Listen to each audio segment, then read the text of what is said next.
Buenas tardes a todos. Bienvenidos a este evento, al evento de IPRP. Somos el Instituto Peruano de Razonamiento Probatorio y en esta oportunidad vamos a presentar un tema muy importante, de mucha relevancia para aquellos que ven las cuestiones administrativas. Mi nombre es Rocío Rivera y en esta oportunidad presento a la doctora Lorena Mateus. Ella es especialista en temas sancionadores. Ya voy a hacer la presentación de su perfil. Y el tema de hoy día, el tema que nos ha convocado a esta exposición, es el debido procedimiento probatorio en el procedimiento sancionatorio de la administración pública. La doctora Lorena es abogada por la Universidad Externado de Colombia, máster en razonamiento probatorio por las universidades de Génova y la Universidad de Girona, asociada de Azula Camacho Abogados, y es asesora del Ministerio de Transporte de Colombia. La experiencia que tiene ella es de más de 7 años en litigios y consultorías en derecho administrativo y contrataciones públicas. En este sentido, le doy paso y la bienvenida a Lorena. Muchas gracias por estar con nosotros en esta oportunidad. Muchas gracias, Rocío, por tu presentación, a todos por su participación a este evento y especialmente al Instituto de Peruano de Razonamiento Probatorio, a Jesús, a Ricardo, a Rocío y a Juan por esta invitación y por esa iniciativa de difundir el razonamiento probatorio no solo en Perú, sino en toda Latinoamérica, donde pues este tema todavía tiene mucho por desarrollar. La tesis pues que quiero compartir hoy y que quiero presentar es que en los procedimientos sancionatorios de la administración en materia de aporte, de contradicción y práctica de las pruebas debe protegerse de manera plena el núcleo fundamental del debido proceso probatorio, y que su protección no puede ser flexibilizada por parte de las autoridades públicas por regla general.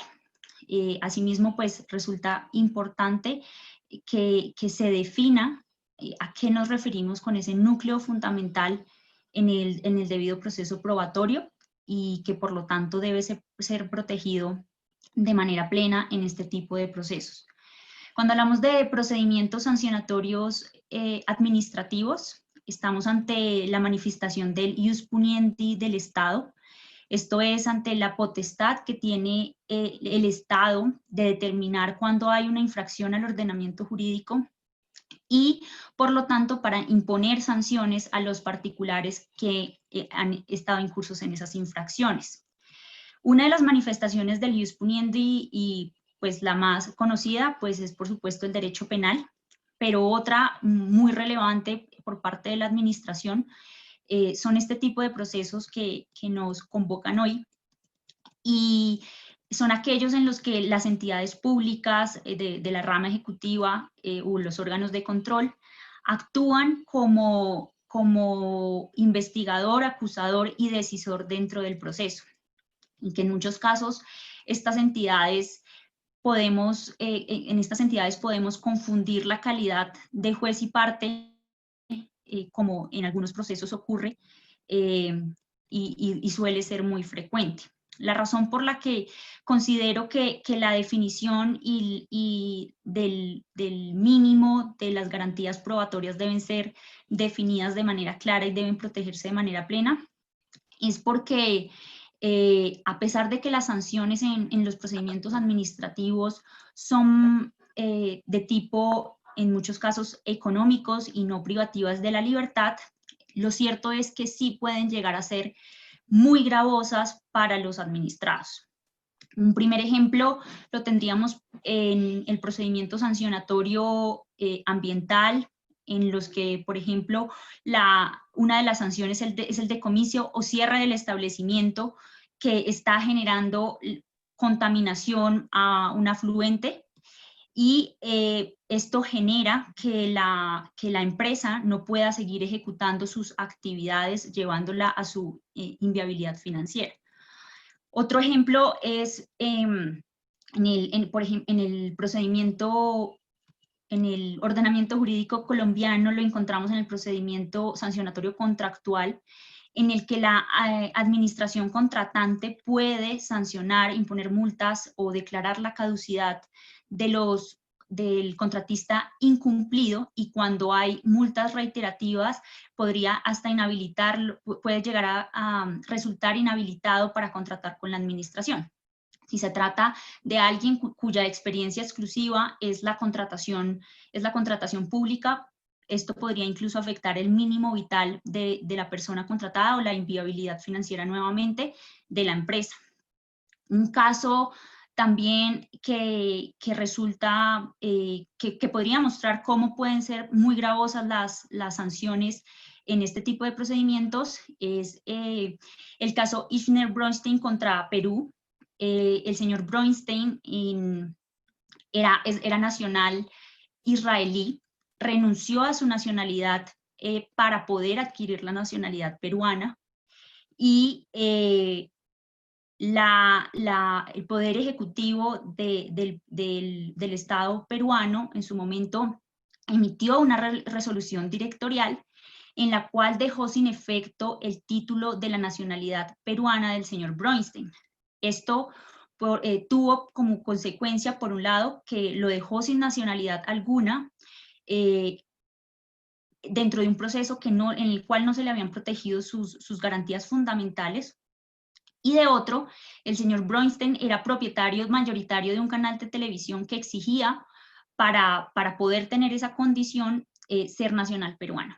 Por supuesto, al quitarle este título, también le generaron afectaciones patrimoniales muy graves. Este caso fue conocido ante la Corte Interamericana de Derechos Humanos, que en aquella oportunidad pudo indicar que las garantías mínimas del debido proceso también deben protegerse en los procedimientos de tipo administrativo y sancionatorio. Este proceso nos muestra claramente la gravedad de las sanciones que pueden generar este tipo de procesos.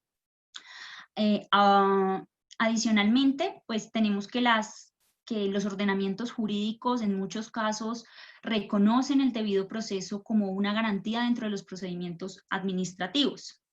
Sin embargo, cuando se entra a revisar las reglas acerca de la admisibilidad de las pruebas, de la práctica de las pruebas, encontramos que esto queda en no pocos casos a la discrecionalidad de la administración acerca de cómo se debe surtir esta etapa.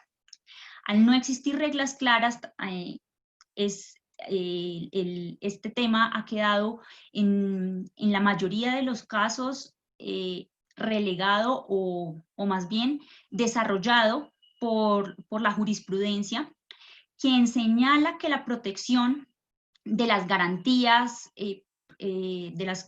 procesales en los procedimientos sancionatorios y en los procedimientos administrativos son las mismas garantías que en derecho penal, pero su protección puede ser más flexible por parte de las autoridades. La pregunta o el problema que genera esta tesis, que es muy sonada, es que no sabemos qué tan flexible puede ser esa protección de las garantías. ¿Quién determina esa flexibilización? ¿Hasta dónde se puede flexibilizar? ¿Se puede afectar el núcleo fundamental de las garantías procesales?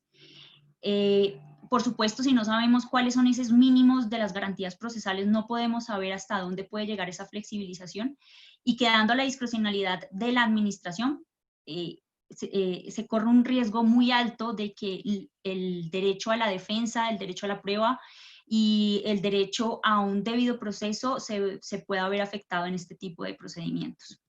Como dije antes, en este tipo de procesos, en muchos casos se confunde la calidad de juez y parte en el decisor.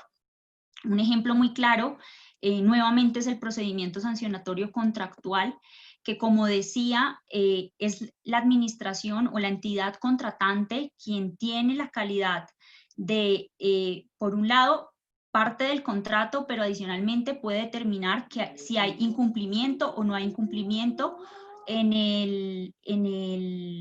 el contrato. Asimismo, si una entidad determina que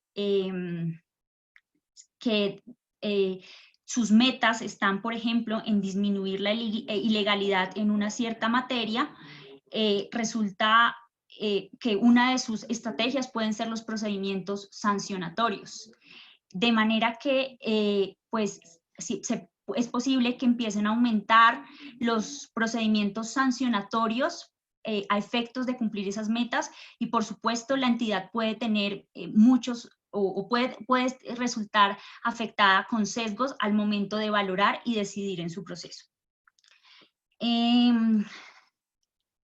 Teniendo en cuenta esta problemática, tenemos que el fundamento del debido proceso probatorio y de esta garantía dentro de los procedimientos sancionatorios se encuentra, por un lado, en el Sistema Interamericano de Derechos Humanos.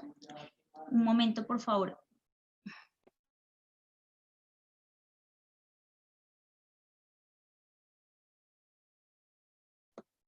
Disculpen. El fundamento de que esta garantía deba ser protegida en los procedimientos sancionatorios la encontramos en primer lugar en el Sistema Interamericano de Derechos Humanos, que en la Convención Interamericana señala en el artículo 8º que las garantías judiciales deben ser protegidas a todos los particulares que se sometan ante cualquier autoridad que deba definir los derechos de cualquier naturaleza del particular, ya sea derechos civiles, penales, laborales y por supuesto administrativos. Como ya lo decía previamente, por ejemplo, en el caso Isner-Brosten contra Perú, resultó o se admitió de manera clara que estas garantías, y a pesar de que el artículo 8º de la Convención Americana habla de garantías judiciales, debe ser protegida incluso en este tipo de procedimientos. Las garantías que encontramos en el artículo 8º de la Convención Americana se encuentra el derecho, entre otras, el derecho a ser oída, el derecho a que la autoridad decisora actúe de manera independiente e imparcial, a que se presuma la inocencia del investigado, a tener un tiempo y los medios suficientes para el ejercicio de defensa, y adicionalmente a tener una comunicación detallada con su defensa para poder ejercer su derecho de defensa de manera plena. Adicionalmente, pues este derecho al debido proceso está vinculado al Estado de Derecho, en el que las actuaciones de la administración deben ser con total apego a la ley. Adicionalmente, sabemos que en el Estado de Derecho el fin supremo el Estado está fundado en orden a proteger la dignidad humana, la defensa de la persona, la protección de sus derechos, bienes y libertades, y aunque el Estado tenga la potestad de sancionar y definir cuándo hay infracciones al ordenamiento jurídico, por supuesto que esta potestad debe ejercerse con el límite a las garantías del individuo y con protección plena de las garantías del individuo.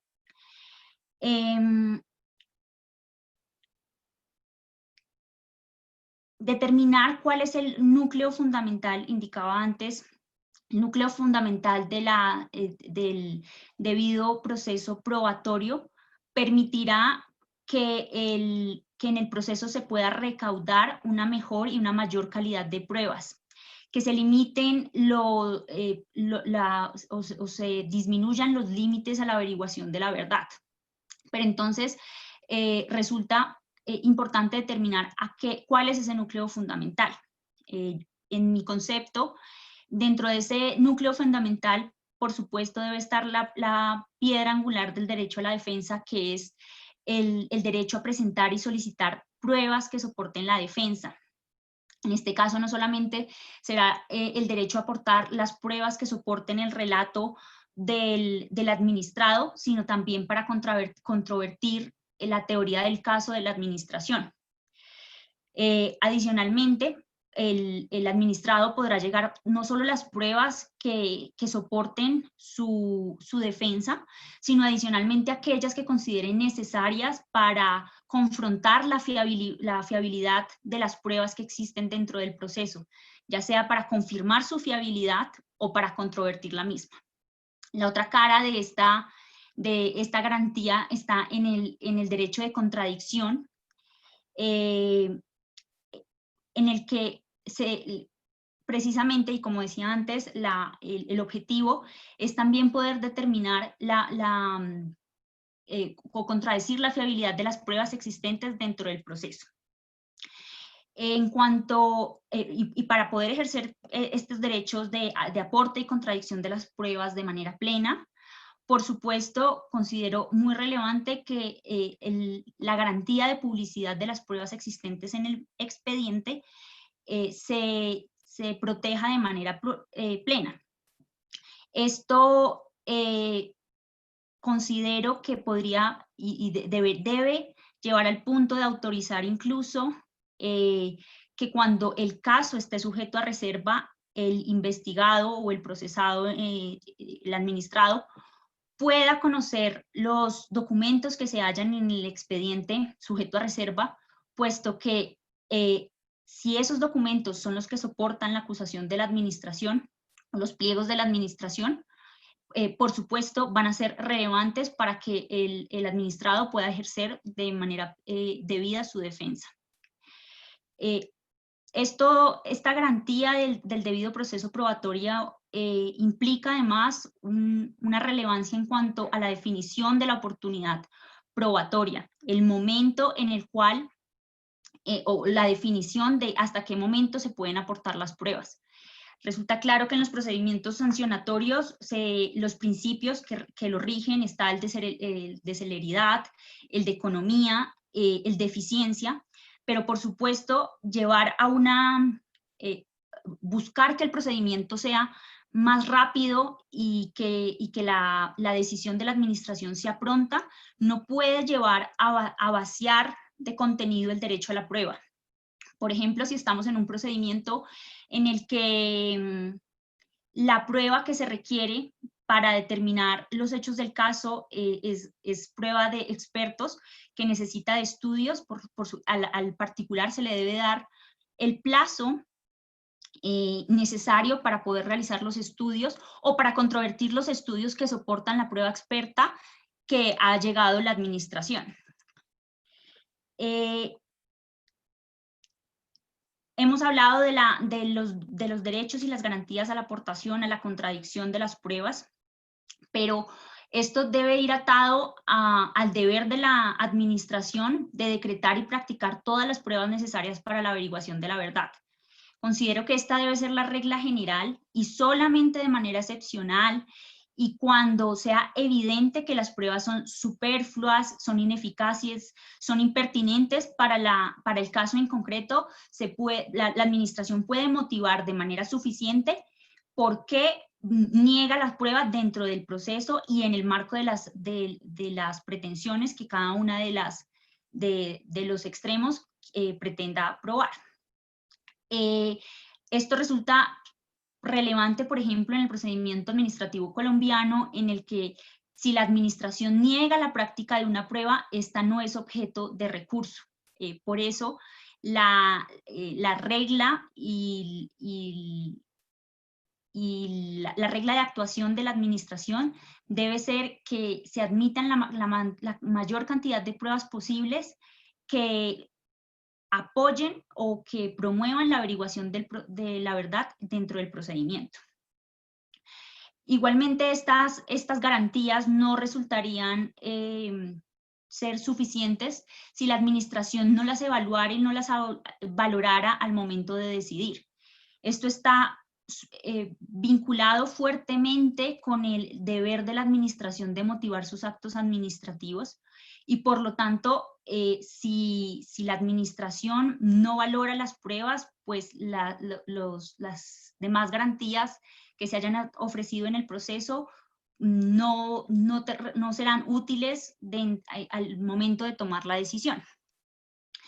Esa valoración debe ser una valoración razonada, en el que se le otorgue el mérito a cada prueba de manera individual, pero también en conjunto y en contexto, determinando cuál es la fiabilidad de cada una de las pruebas que se encuentran dentro del proceso.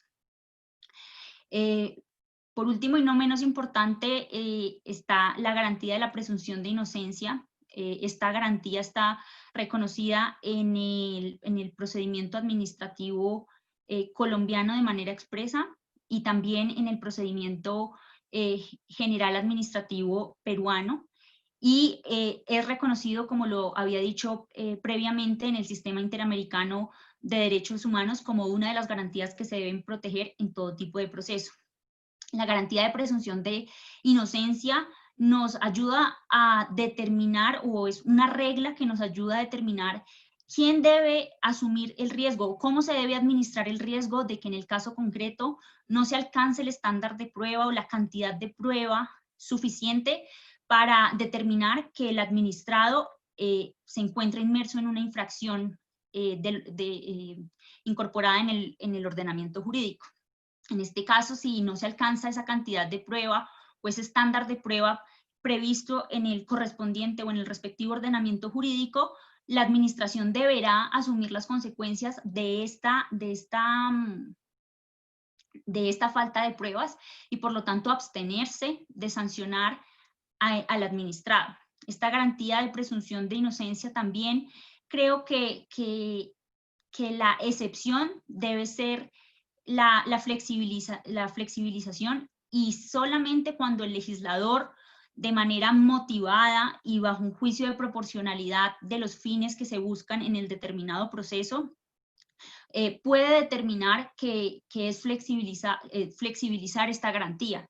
Un ejemplo lo tenemos nuevamente en el procedimiento sancionatorio ambiental, en el que el legislador ha establecido que se presume la culpa del investigado, teniendo en cuenta que a la administración le resulta muy difícil probar la culpa del investigado. Por lo tanto, en este caso se establece que la carga de la prueba es para el administrado, y la administración deberá probar los demás elementos existentes o de la responsabilidad ambiental. Esto pues me lleva a concluir, por un lado, que considero debe haber un mayor debate acerca de las reglas de prueba en los procedimientos sancionatorios. No solamente dejarlo a la jurisprudencia, sino que este tema pueda ser un poco más desarrollado por la doctrina y desde el ámbito legislativo. Asimismo, considero importante reevaluar el concepto de flexibilización, o por lo menos dejar un poco más claros hasta dónde puede existir esa flexibilización y bajo qué condiciones y reglas se puede dar esa flexibilización en la protección de las garantías del administrado. Pero que en todo caso, en nuestro concepto, no puede dejarse de proteger el núcleo fundamental y las garantías mínimas a efectos de que en el proceso se pueda alcanzar la verdad, o por lo menos en la mayor medida de lo posible. Gracias.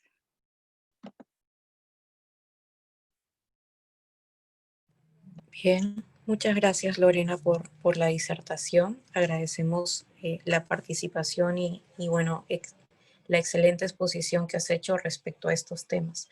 Hay algunas preguntas de los participantes que han realizado, que nos han enviado al correo, y que de hecho también solicitamos a aquellos que tengan algunas preguntas que las puedan ir dejando aquí a través de la mensajería para poder hacerlas a la expositora.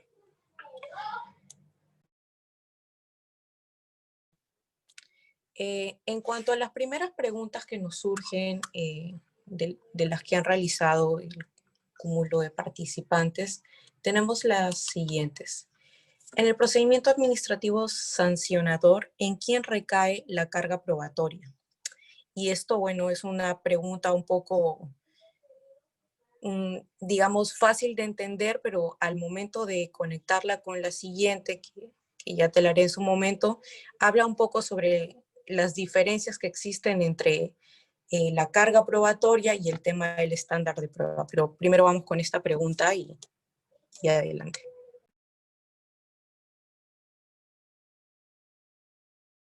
Lorena, disculpa, ¿tienes el micro apagado? Vale, perdón. Para mí, en el procedimiento sancionatorio, pues obviamente la carga está vinculado, por un lado, pues a lo que en el ordenamiento jurídico se establezca, pero como decía, la regla de presunción de inocencia permite determinar que si bien la administración debe probar los elementos de la responsabilidad del procedimiento, lo cierto es que en caso de que no se alcance el estándar de prueba, la administración debe abstenerse de sancionar al administrado.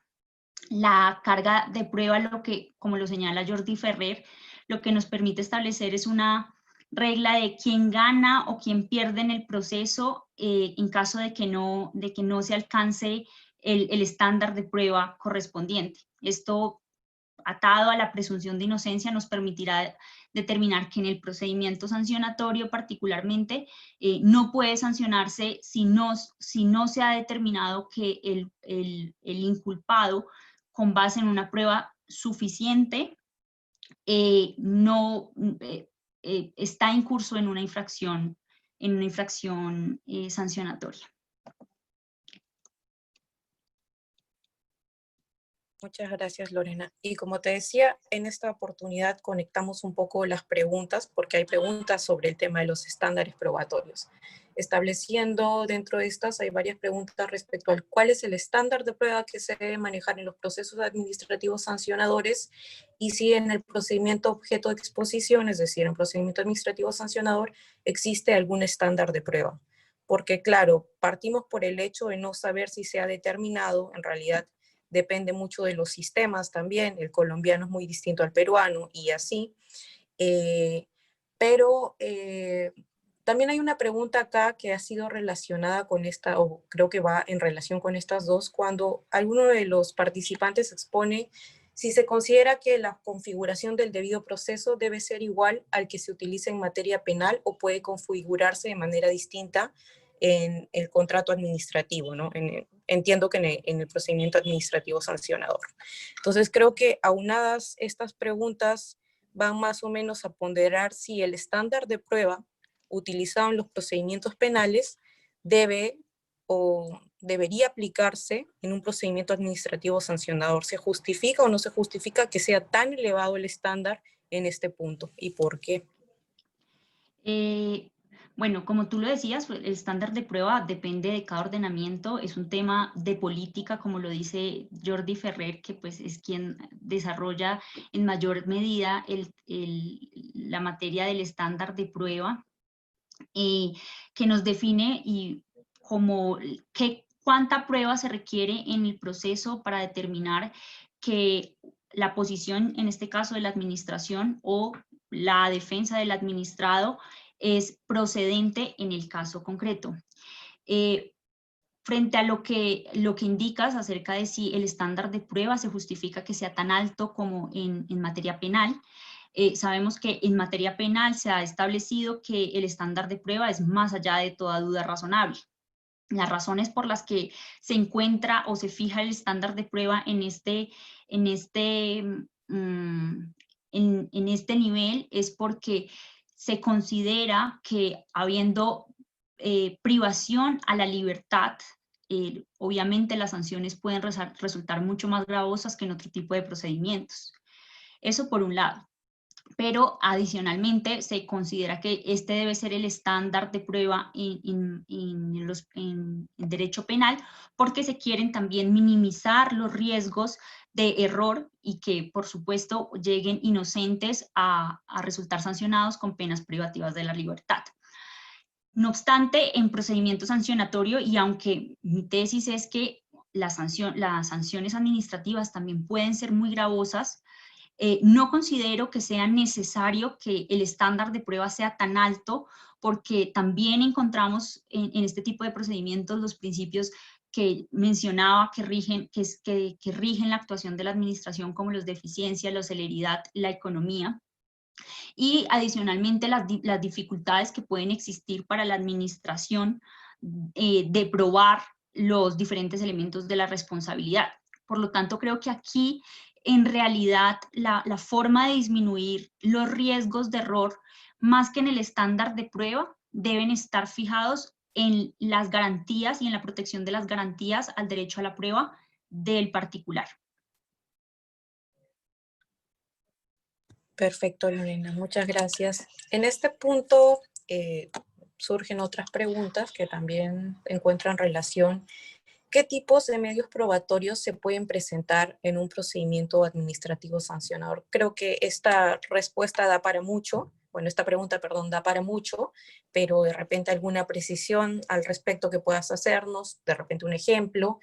¿Y existe actuación probatoria por principio de informalidad? Esa es otra pregunta que también he visto por ahí en la mensajería interna ahorita, sobre este principio, sobre la acotación de este principio. Okay. Sí, esas serían las Vale. preguntas. Se me escapaba una pregunta que habías hecho previamente y es acerca de si la configuración del procedimiento debería ser la misma en procedimiento sancionatorio que en penal. Y creo que en realidad la forma y la configuración del proceso no pueden ser iguales porque, como decía, aquí estamos ante una autoridad que está tomando, además de estar presentando el pliego de cargos, está decidiendo el procedimiento. Por lo tanto, pues no estamos no podemos equiparar los procesos, y realmente lo que yo quiero defender es la protección de las garantías en materia probatoria para el administrado, más que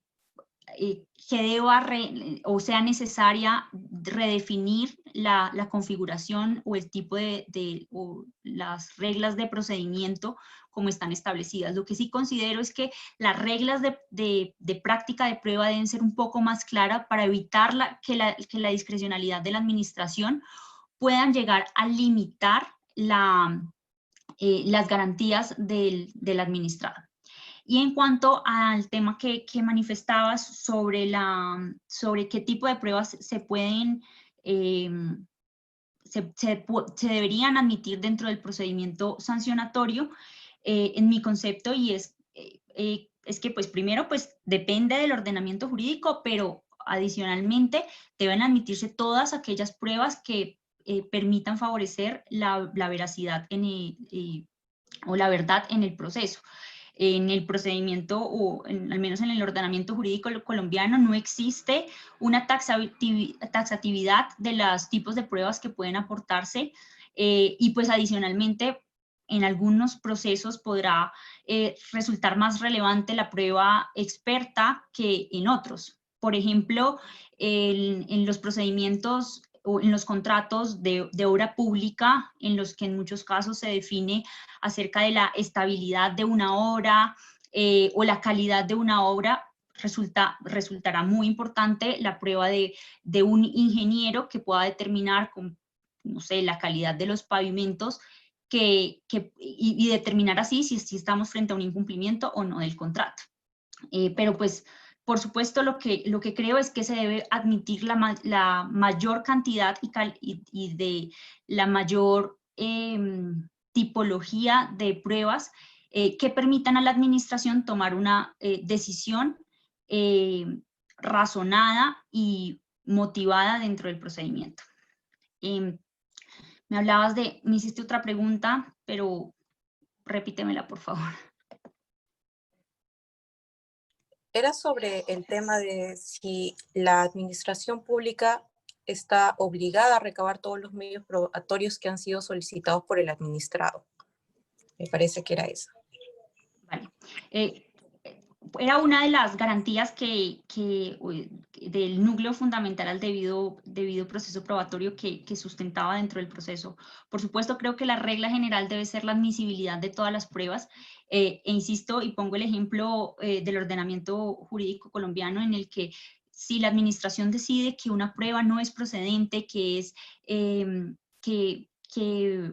superflua o que no es necesaria dentro del proceso y la niega, el administrado no tiene ningún recurso para solicitar que la prueba sea admitida dentro del procedimiento.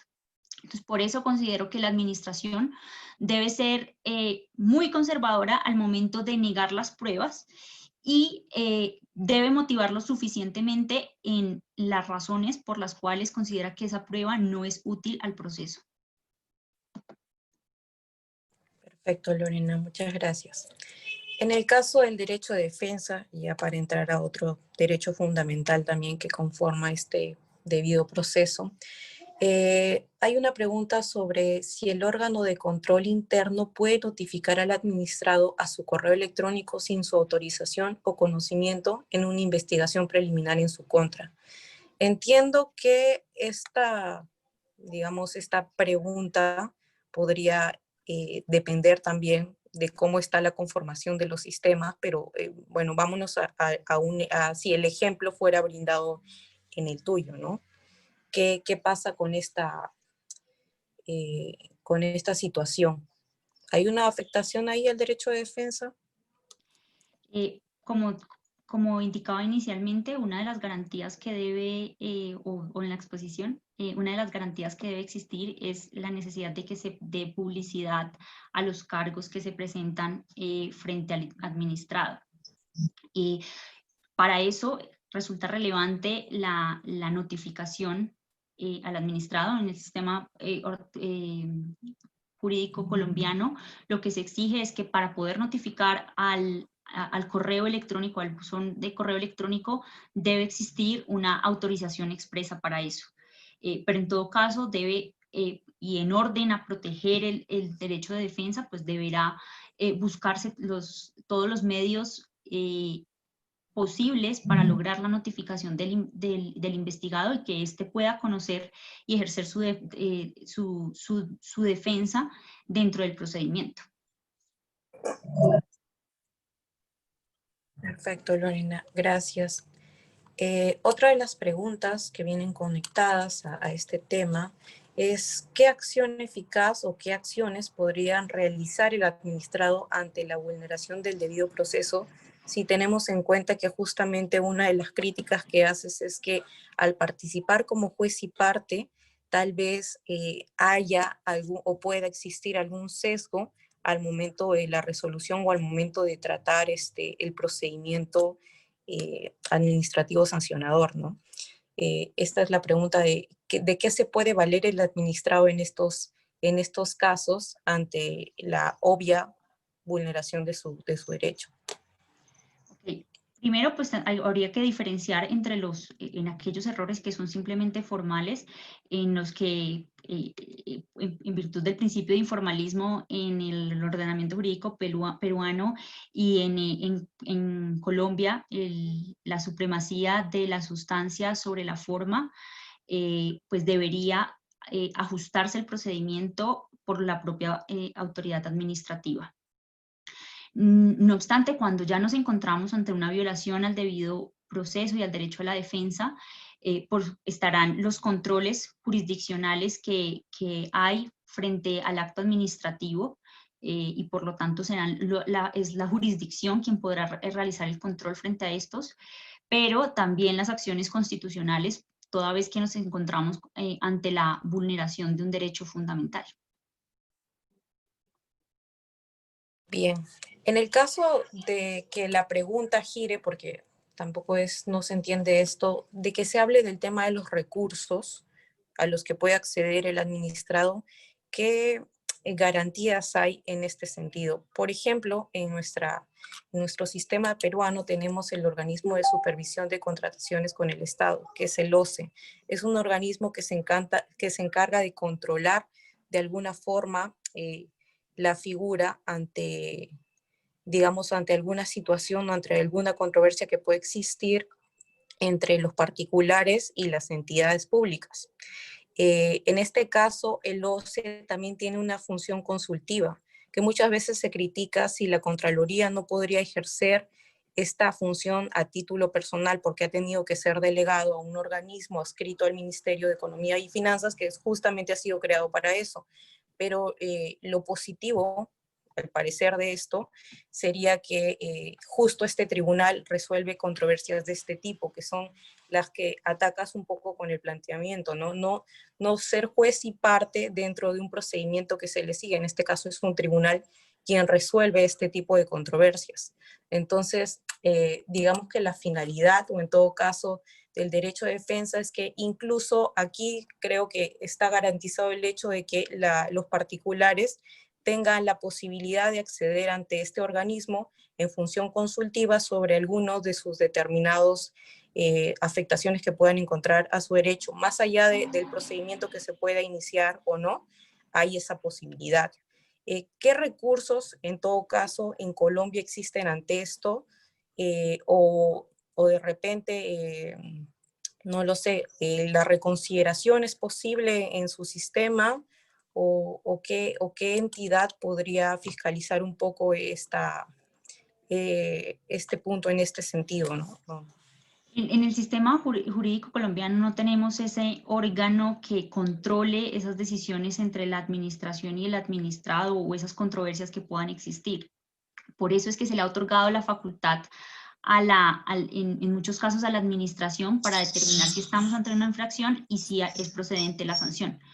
Los actos administrativos, en virtud de la presunción de inocencia, deberán estar sometidos a los controles judiciales y solo dentro de estos procedimientos judiciales y bajo acciones precisas que están establecidas en el ordenamiento, como son la acción de nulidad y restablecimiento, y en las que se pruebe que existe una violación, por ejemplo, al debido proceso, o que existe una violación a alguna norma constitucional o legal, podrá decretarse la nulidad del acto administrativo, pero en principio partimos de que estos actos se presumen legales. Por eso hablaba también de la acción constitucional en caso de que el derecho de defensa resulte vulnerado, porque al ser un derecho fundamental, en Colombia la acción de tutela resultaría plenamente procedente.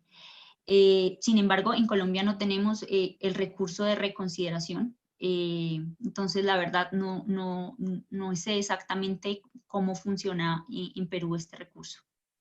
Ok, de acuerdo. Bien, de las preguntas que han lanzado aquí por paneles, ¿qué acción eficaz podría realizar? Perdón, aquí hay otra. La resolución de un tribunal de transparencia donde se pronuncia respecto a si un documento es o no clasificado tendrá validez o no para que una institución imponga una sanción administrativa en el hipotético caso que dicha resolución emitida desclasificó un documento secreto o reservado y que sirvió de sustento para la sanción impuesta. Creo que aquí va un poco por el tema que analizan sobre el tema del principio de la validez de cierta información, de la eficacia de cierta documentación, para considerarla como válida dentro del procedimiento, ¿no? ¿Qué opinas de ello? Por un lado, pues que la validez o la fiabilidad de la prueba se tiene que analizar en el caso particular y en el contexto de la prueba. No es que porque un tribunal de transparencia haya determinado que la prueba debe ser desclasificada, por ende debe ser considerada válida. Creo que la fiabilidad es algo que debe otorgarle el juez en el proceso al darle mérito a cada una de las pruebas que se aportan dentro del mismo. Pero como indicaba en mi exposición, para mí, a pesar de que los documentos puedan ser reservados, Si estos documentos son los que soportan las pruebas que la administración allega y aporta en los que sustenta sus cargos, por supuesto el administrado debe poder conocerlos pese a la reserva que exista sobre las mismas.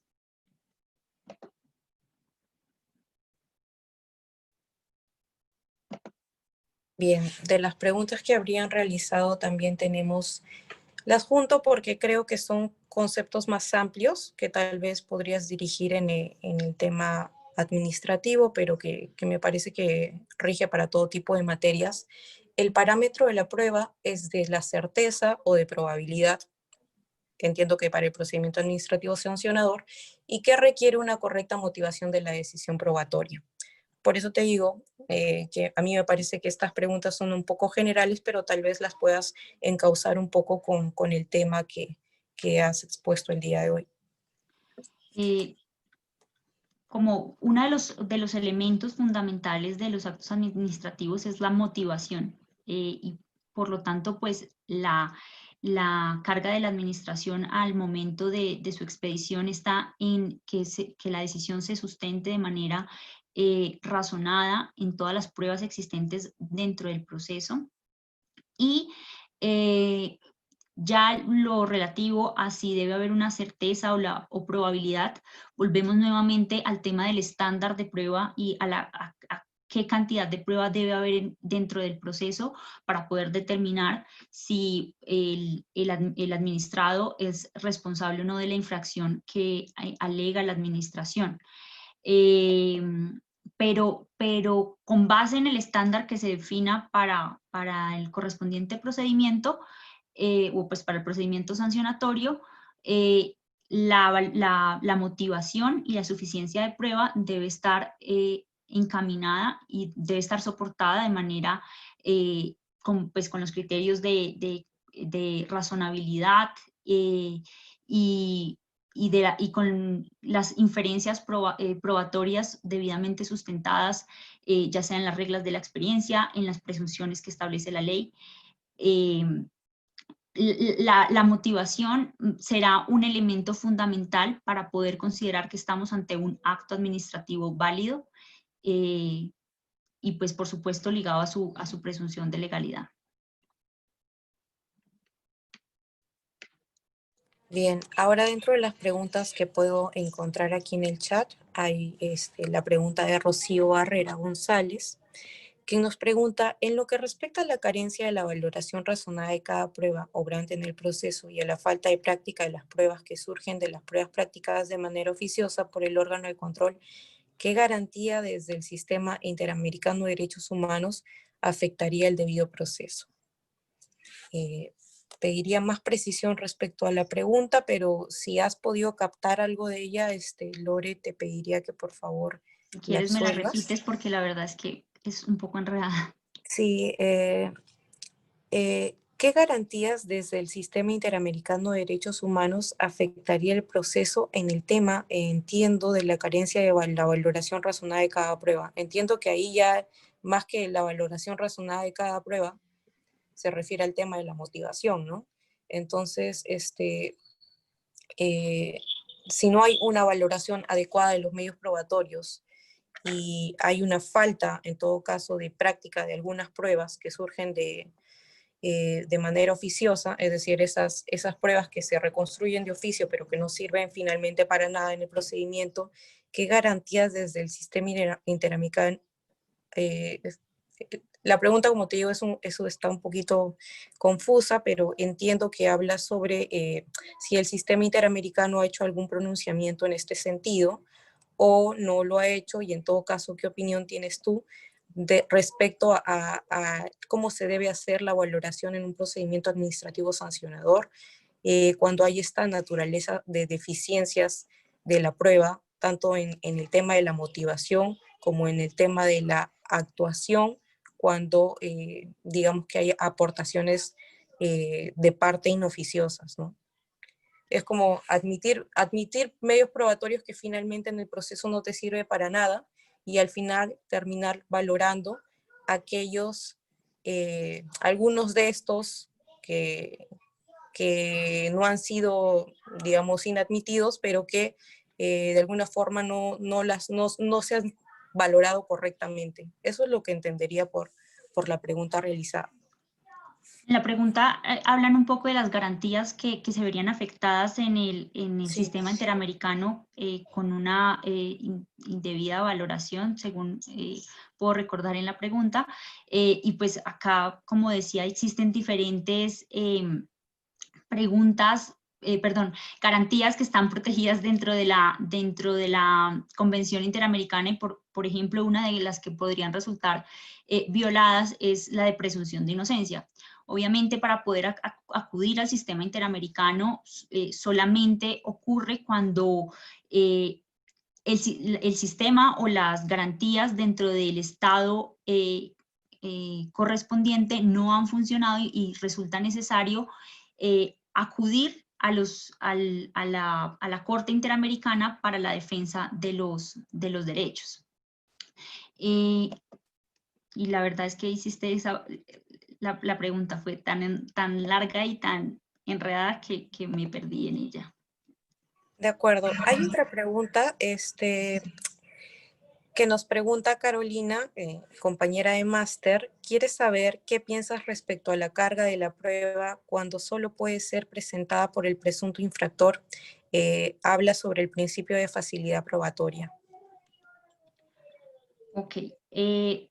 Digamos que el principio de facilidad probatoria o de inversión de la carga de la prueba o de la carga dinámica de la prueba debe estar establecida de manera expresa en el ordenamiento jurídico para que sea admisible. En principio y en estos procedimientos, mi concepto, lo que debe primar, y como indicaba, era la presunción de inocencia. Y solamente en aquellos casos en los que el legislador considere que en efecto la prueba resulta de difícil recaudo, como explicaba y presentaba de ejemplo el procedimiento sancionador ambiental, se traslada la prueba al administrado de indicar o probar que estamos ante una actuación diligente del mismo. En este procedimiento, como indicaba en la exposición, lo que se establece es una presunción de culpa del administrado. Aquí vemos cómo esa carga de la prueba se ve de alguna manera modificado y se le traslada al administrado porque se parte de que hubo culpa por parte del investigado y será este quien deberá probar que actuó de manera diligente frente a la correspondiente acción de la que se le investiga. Bien, perfecto. Respecto a, bueno, ya una pregunta particular que tendría sobre tu exposición es, ¿por qué consideras tú que es tal vez tan difícil o hay alguna suerte de decisión o hubo una suerte de decisión de que sea la entidad tanto parte como, digamos, el actor, en todo caso el sancionador en los procedimientos administrativos sancionadores en Colombia? ¿Cuál fue o cuál podría haber sido la causa de que hayan llegado a esta situación respecto a la toma de decisión de que el procedimiento sea seguido de esta manera, ¿no? Circunstancialmente siempre por parte de la entidad, y que no haya alguien más que realice un control allí sobre el tema de la actuación en general probatoria, del recabo, más allá del recabo de la información, porque eso podría hacerlo el administrador al tener la entidad, al tener mayor disponibilidad de prueba, podría hacerlo. Pero ¿por qué esa tingencia de no nombrar un organismo adicional estatal para que vea este tipo de controversias? Y si es normal o usual que dentro de las cláusulas que establecen no vayan a un tema arbitral, no acuden a un tema arbitral, es generalmente la controversia seguida solamente ante la entidad, o las cláusulas de contratación general en el sistema colombiano se rigen en su mayoría por el tema arbitral, ¿no? Ok. La razón por la que creo que así, en algunos casos se traslada la decisión sobre las infracciones al ordenamiento a las mismas entidades públicas es porque estas son las que deben proteger ciertos bienes jurídicos y por lo tanto y teniendo en cuenta lo demorado que puede llegar a ser un proceso y en virtud de la necesidad de que las decisiones de la administración sean eficaces, sean céleres y que adicionalmente el ordenamiento jurídico realmente o los bienes jurídicos existentes en el ordenamiento jurídico se protejan de manera eficaz y pronta, se decide trasladar estas decisiones a la administración. En el caso, por ejemplo, de los procedimientos sancionatorios contractuales de los que me preguntas, creo que también la razón por la que se traslada a la administración es porque en un contrato en el que de pronto pueden ser una ejecución compleja de un tracto contractual bastante largo, es necesario que los problemas que puedan existir entre el administrado y la administración se resuelvan de manera pronta y no ser sometido a un tribunal que pueda demorar la decisión y paralizar la ejecución del contrato.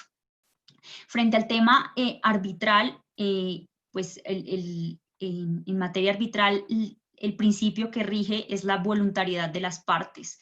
Entonces, solamente en aquellos casos en que dentro del contrato se haya establecido la cláusula arbitral de manera expresa o que las partes en un pacto arbitral por fuera del contrato hayan determinado que es posible acudir al arbitraje, se podrá llegar a estas instancias.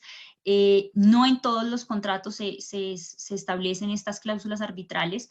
En los contratos que pueden ser de una complejidad y de una cuantía importante, se puede incluir, pero hoy en día, y también por las sanciones que ha recibido el Estado colombiano en virtud de estos tipos de procesos que decían particulares que temporalmente asumen la función jurisdiccional, el Estado colombiano ha partido de directrices y en virtud de las cuales debe existir una autorización por parte del gobierno para poder suscribirlas. Entonces, pues digamos que también existen unas limitantes en esta suscripción de cláusulas arbitrales que por supuesto pueden existir, pero esto, y resulta también importante aclararlo, no quita que la administración pierda la facultad y la potestad sancionatoria que tiene para sancionar el incumplimiento del contrato. Si bien podrá activarlo cualquiera de las partes, la cláusula arbitral, esto no elimina la facultad que tiene la administración para imponer sanciones contractuales. Bien, gracias Lorena. En el chat han lanzado una pregunta, Mónica ha lanzado una pregunta. ¿Se afectaría el debido procedimiento, específicamente el derecho de defensa, si el órgano de control interno al finalizar la investigación preliminar en cierto procedimiento administrativo sancionador no notifica el informe final al administrado, sobre todo si se tiene en cuenta que se va a disponer a abrir un procedimiento disciplinario en su contra? O sea, hay esa intención. Creo que está como muy enfocado como a una configuración procesal particular tal vez en el ordenamiento jurídico peruano.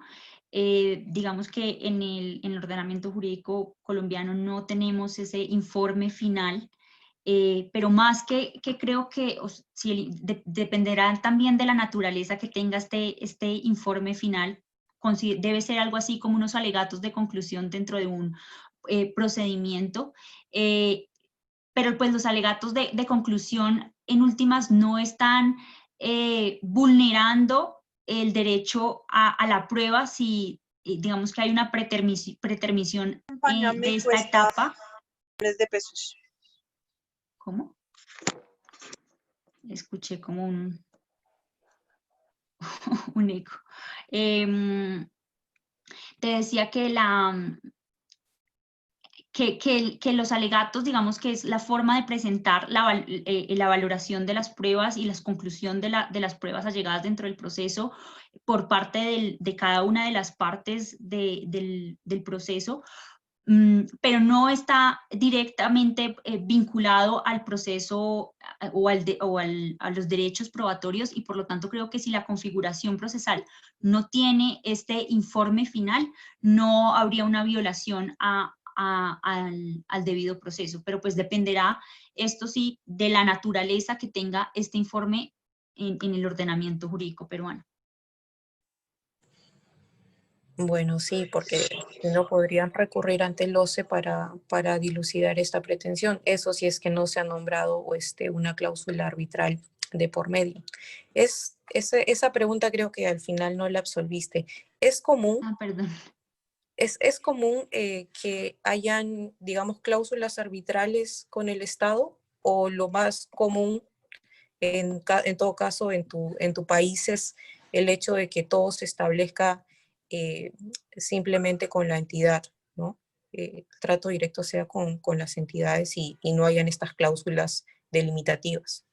Como te decía, digamos que la cláusula arbitral sí es común en los contratos. También depende de la cuantía de los procesos. En los contratos de obra, en los contratos de concesión es muy común encontrar estas cláusulas arbitrales. Pero esto no le quita la facultad a la administración para imponer sanciones. O sea, si la administración considera que hay un incumplimiento contractual, la cláusula arbitral no elimina la facultad de la administración para imponer sanción o declarar incluso la caducidad del contrato. Incluso las actuaciones de la administración que definen sobre la multa de un proceso o de una...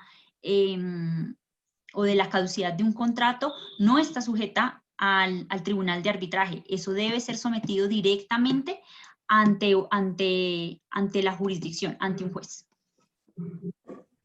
Perfecto, Lorena. Muchas gracias por tu intervención, por tu participación. Te doy pase para que hagas, bueno, tus conclusiones finales respecto a la exposición ya en general. Y bueno, un agradecimiento especial por parte del Instituto Peruano de Razonamiento Probatorio a tu parte por las intervenciones que nos has dado y por tu excelente ponencia. Muchas gracias. No, muchas gracias a ustedes, al Instituto Peruano de Razonamiento Probatorio, a Ricardo, a Rocío por esta invitación, y pues por permitirme compartir estas ideas aquí en este segundo ciclo de conferencias. Muchas gracias a todos por su asistencia.